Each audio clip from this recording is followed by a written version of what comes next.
और जो पीड़ित था उनसे मिले और जो दूसरे पक्ष है उनसे मिलने के लिए राष्ट्रपति जी तैयार हैं और वो भी आएंगे, उनको भी सम्मान मिलेगा। मैं यही मांग करता हूँ, इस तरह से जो दंगा भड़काने का प्रयास करें उनके खिलाफ सख्त से सख्त कार्रवाई होनी चाहिए, मुकदमा दर्ज होना चाहिए। और किसी भी तरह से कि किसी दंगा भड़काने का कोई प्रयास नहीं किया, ना कोई इस तरह के काम कर रहे हैं, जो लोग कर रहे हैं हम उनके खिलाफ। देखिए, वो भारतीय जनता पार्टी के लोग समाजवाद का मतलब समाज के अंतिम व्यक्ति के चेहरे तक मुस्कान कैसे पहुँचे, इसके खिलाफ है। इटावा की घटना को लेकर के समाजवादी पार्टी के राष्ट्रीय अध्यक्ष ने उन लोगों को बुला करके सम्मानित किया। अभी कल घटना घटित हुई, वहाँ पर कुछ कार्यकर्ता जाते हैं और वहाँ पर काफ़ी आंदोलन होता है। क्या कहेंगे, जो कल घटना घटित हुई उस पर आप क्या कहेंगे?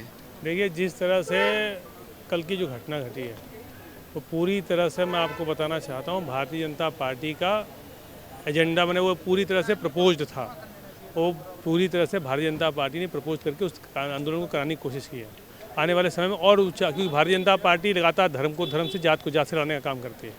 वही काम भारतीय जनता पार्टी ने शुरुआत की है और फिर कई झूठे संगठन बना के और यादवों के संगठन बना के भेजने का भी काम भारतीय जनता पार्टी करने जा रही है, क्योंकि वो चाहती है कि कैसे धर्म से धर्म को तोड़ें, जात से जात को तोड़ें। तो ये काम भारतीय जनता पार्टी का है। और इस तरह से जो लोग मैंने बहुत जानकार नहीं है, बहुत समझदार नहीं है, क्योंकि किसी पार्टी का कोई आंदोलन नहीं था, किसी पार्टी की तरफ से कहीं कोई निर्देश नहीं था। इसलिए मैं आपके चैनल के माध्यम से कहना चाहता हूँ कि पूरी तरह से भारतीय जनता पार्टी द्वारा प्रस्तावित ये पूरा प्लानिंग के तहत किया जा रहा है। आप कह रहे हैं भारतीय जनता पार्टी के द्वारा प्रस्तावित है। लगन आपकी बात ये सही है कि वो किसी पार्टी का नहीं, लेकिन जो उनकी पिक्चर्स हैं वो हर पार्टी के नेताओं के साथ आ रही हैं। तो इसको लेकर के एक्स पे लगातार पोस्ट किया जा रहा है कि वो समाजवादी पार्टी के हैं। समाजवादी पार्टी के जो ट्विटर हैंडल है उनसे उनको भाजपा का प्रायोजित बताया जा रहा है। तो क्या लगता है कि ये शासन का फेल्योर है या फिर समाजवादी पार्टी भी इसको समर्थन कर रही है, जैसा भाजपा वाले कह रहे हैं? देखिए, भारतीय समाजवादी पार्टी समाज के अंतिम व्यक्ति के चेहरे पर मुस्कान लाने की कोशिश कर रही है और जो पीड़ित था उनसे मिले और जो दूसरे पक्ष है उनसे मिलने के लिए राष्ट्रपति जी तैयार हैं और वो भी आएंगे, उनको भी सम्मान मिलेगा। हमारा दल हर आदमी का सम्मान करता है, हर व्यक्ति का सम्मान करता है। और भारतीय जनता पार्टी लगातार जो एजेंडा भारतीय जनता पार्टी का वो बस यही है कि किस तरह से जात को लड़ा दें, धर्म से धर्म को लड़ा दें। तो ये एजेंडा जो भारतीय जनता पार्टी का चल रहा है उसके खिलाफ अब लोग समझदार हो चुके हैं और हर आदमी समझता है इस चीज़ को। और कहीं ना कहीं आने वाले समय में इसका एहसास भारतीय जनता पार्टी को होगा। आने वाले 27 के चुनाव में भारतीय जनता पार्टी को मुँह खानी पड़ेगी।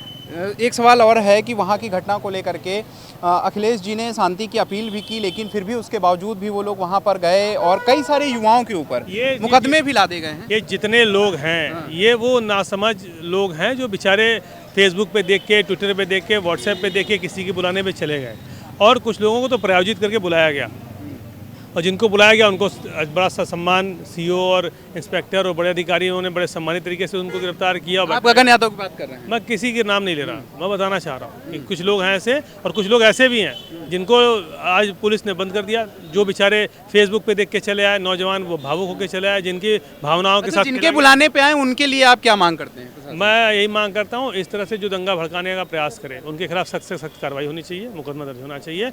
और किसी भी तरह से हमें लॉ एंड ऑर्डर को डिस्टर्ब नहीं होना चाहिए, लॉ एंड ऑर्डर बना रहना चाहिए, दोनों पक्ष को सम्मान, व्यक्तिगत सुरक्षा मिलनी चाहिए, व्यवस्था होनी चाहिए। अच्छा, एक आरोप और भी लग रहा है कि समाजवादी पार्टी के लोग भी इसमें शामिल हैं, क्योंकि कहीं ना कहीं जो लोग सोशल मीडिया पे भी उनका समर्थन कर रहे थे कि वहाँ पे जैसे कार्रवाई हुई थी तो कार्रवाई से संतुष्ट नहीं थे। कई लोगों ने बयान दिए कि जो है बड़े से बड़ी कार्रवाई होनी चाहिए, हम संतुष्ट नहीं, आंदोलन करेंगे। इसको भी उससे जोड़ा जा रहा है। मैं क्या तो रहा हूँ कि समाजवादी पार्टी का इससे कोई लेना देना नहीं है। समाजवादी पार्टी हर जाति धर्म का सम्मान करती है और ये पूरी तरह से उकसाने का कार्य भारतीय जनता पार्टी का है। और भाजपा लगातार जो प्रायोजित तरीके से साजिशन ये काम कर रही है और इसके खिलाफ समाजवादी पार्टी खड़ी है। और कहीं हमने कभी हमारी पार्टी ने नहीं कहा कि किसी दंगा भड़काने का कोई प्रयास नहीं किया, ना कोई इस तरह के काम कर रहे हैं। जो लोग कर रहे हैं हम उनके खिलाफ हैं। अच्छा, कुछ वीडियोज ऐसे आ रहे हैं जिसपे ऐसा लगाया जा रहा है कि बिना दोनों पक्षों को सुने हुए फैसला ले लिया गया। तो क्या आप दोनों, मतलब जो पक्ष जिसने ये कृत्य किया था उनको तो सज़ा होनी चाहिए, लेकिन पूरे गांव वाले पीड़ित हैं, तो क्या आप उनसे भी मिलेंगे, उनसे भी मिलने जाएंगे?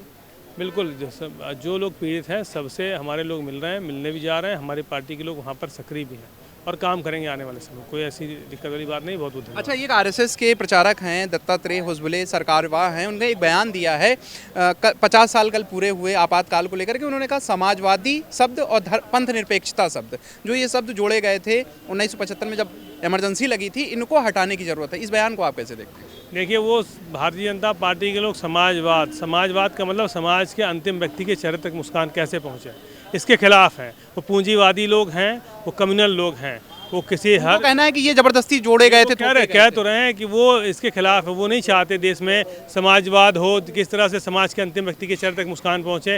वो चाहते हैं जो पीडीएस समाज जिसकी बात आदरणीय अखिलेश यादव जी करते हैं, कैसे उनका नुकसान हो, ये भारतीय जनता पार्टी सोच रही है। और इसीलिए वो सारे शब्द निकालने का जो शुरुआत कर रहे हैं, इस तरह की जो बातें कर रहे हैं, वो हमारे संविधान के साथ, बाबा साहब भीमराव अम्बेडकर के संविधान के साथ खेलने का प्रयास कर रहे हैं। और ये जो शब्द जो है वो हटा के, उन्होंने कहा कि बाबा साहब ने जब प्रस्तावना लिखी तो ये शब्द नहीं थे। कई चीज़ें समय के साथ परिवर्तित होती है, जोड़नी पड़ती है, और परिवर्तन में ये आवश्यक था कि कहीं ना कहीं समाजवाद शब्द जुड़े, इसलिए पंथ निरपेक्ष जुड़े, क्योंकि हमारी जो भारतीय व्यवस्था है वो पंथ निरपेक्ष व्यवस्था है, ये जुड़ना चाहिए। इसके लिए हम सब लोग इसके समर्थन में हैं, और अगर ये लोग संविधान के साथ खेलने जा रहे हैं तो हम उनके खिलाफ हैं। 2027 का चुनाव किन मुद्दों पे लड़ा जाएगा? 2027 का चुनाव भारतीय जनता पार्टी ने कोई काम नहीं किया। देश में गरीब, मजदूर, किसान, नौजवान, बुनकर, बेरोजगार, अधिवक्ता, शिक्षक, शिक्षा मित्र, अनुदेशक, पुरानी पेंशन, वित्तविहीन शिक्षक, कोई ऐसा विषय नहीं है। बुनकर से लेके आप मदरसों के आधुनिक शिक्षक, हर आदमी सरकार से परेशान है और सरकार को बदलने के लिए लड़ने का काम कर रहा है।